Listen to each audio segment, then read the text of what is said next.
Hi, it's such a pleasure to be able to announce a new book. This one was a tough one to write. It's called Rabia's Eid. And if anyone thinks that an easy reader is easy to write, I got news for you, okay? This was really tough. It's a different genre. I have picture books. I have uh, middle grade anthologies. I have YA.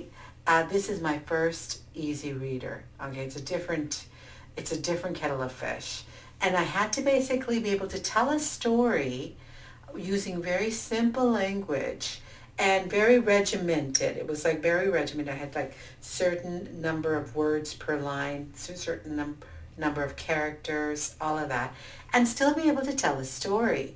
And what I ended up doing, I actually learned something in writing this book. It's like everything I would try to write.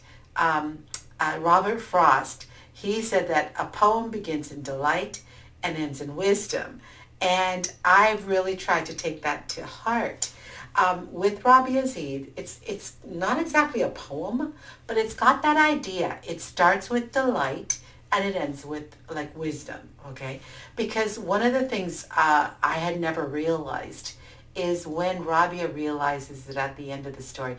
It's so cool when you write a story that you learn something from it too.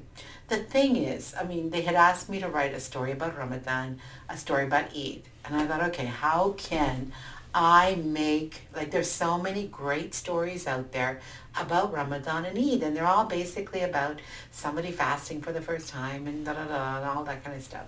And I thought, well, how can I make it a different kind of a story? Because I don't want to just write a story. I don't for the sake of writing a story. I want to write something that enlightens and takes the conversation a little bit further. So what happened was I thought of a little girl named Rabia. Okay, Rabia, she's named after like kind of a social activist.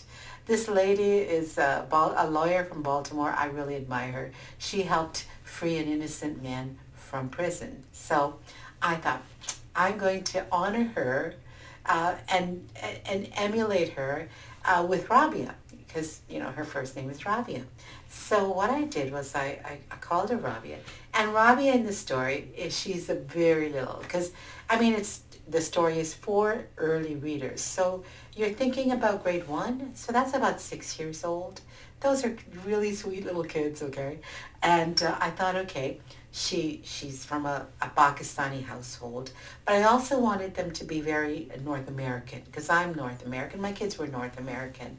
So we have the henna. Okay, like what she wants to do. It's the last day of Ramadan. So she wants to fast. Here's Rabia, and her mother comes in to wake up the older sister, Mariam, to fast. And Rabia says, but I want to fast too. And they said, no, you're too young. And the father says, okay, let her do half a fast. And half a fast is a thing, okay? In my family, when the kids were starting out, they would often do half fasts, where they would go from suhoor maybe till lunchtime. And that's exactly what Rabia does, because she's young.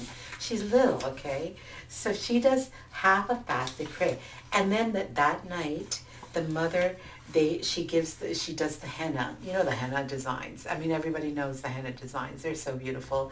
In fact, I have two daughters that were henna artists. They're gorgeous. Okay, they're really good. I was never that into it, but so that night they do the henna designs. They get all ready for the the pretty clothes and everything. She has like a pretty pink dress, and she's all ready for that.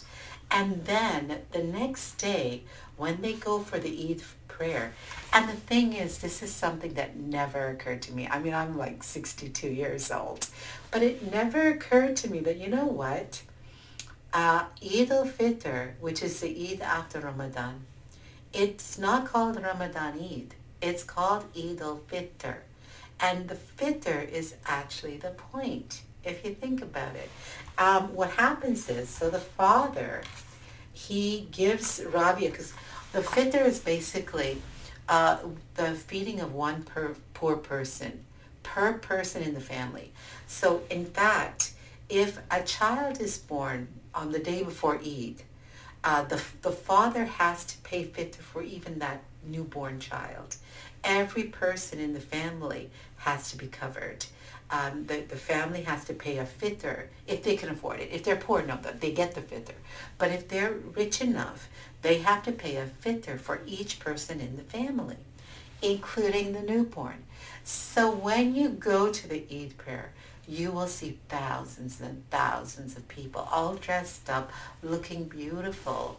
But every single one of them will have paid the fitr.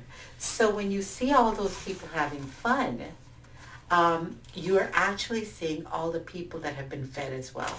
You know, I really love the idea of encouraging charity and feeding the poor, especially nowadays. People are having a tough time.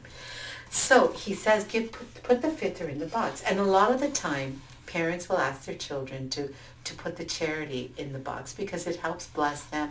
It helps teach them as well that you're a part of this too, that we're giving to the poor. And then Rabia looks, she says, well, what is this for? And then she looks at the big crowd of people and she says, what I just realized, like when Rabia says, do we all give fitr? I mean, have we helped this many people? And when she says that is when I realized that. So it's so cool that you can actually realize something, even in a simple story like this, that you can actually realize something that you never noticed before. I mean, I always say that there are so many things in the world that need noticing, and you can still keep your eyes open, keep your observation skills going, and look for these things. So yeah, Rabia smiles and she tucks the money into the box, and then she says now she knew others would have an Eid as happy as hers, because if you don't have like much money, how are you going to enjoy Eid, right? So this is my first attempt at an early reader, and I'm very, very proud of it. And I also know that Rabia, the one who's named after, she approved too. She said it made her cry. She said she felt so honored and almost unworthy. And I thought, no, you inspired people. And I'm just trying to pass that inspiration along. So I hope you will check it out. It's my 15th book. I think it's number 15. So I hope you'll check it out. Thank you for watching.